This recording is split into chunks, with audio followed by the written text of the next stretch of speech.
Hello, আসসালামু আলাইকুম। আমি Mohammad Rafiqul Islam, Square craft care division, Dumuria, Khulna. আসলে দর্শক, আজকে গজেন্দ্রপুর বিলে আসছিলাম উবায়দুল ভাইয়ের ক্ষেতে। উনি তরমুজ ভাঙছে, সেই তরমুজটা দেখার জন্যই আর হলো মূলত আসা।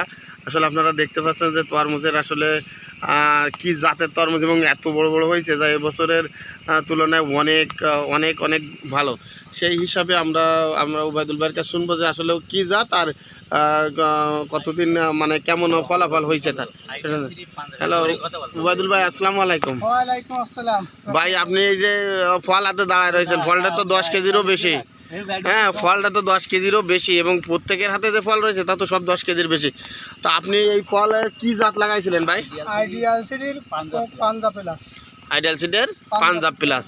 তো এই ফলের আশা আপনি কেমন করতেছেন যে আসলে এটা ভালো নাকি খারাপ হয়েছে? ভালো হয়েছে না ভাই? ধন্যবাদ আপনাকে ভাই। তাহলে ভালো থাকবেন। আর এই যে ফল আপনারা দেখতে পাচ্ছেন যে এই যে অধিকাংশ ফলগুলো এরকমই হয়েছে, দেখেন কত বড় বড় ফল। আসলে বলার না যে ফলগুলো এত সুন্দর হবে। পাশাপাশি বলবো যে আসলে আইডিয়াল সিডের এই যে পাঞ্জাব প্লাস বীজটা মূলত খুবই সুন্দর হয়েছে, খুবই সুন্দর ফল দিছে আর কি।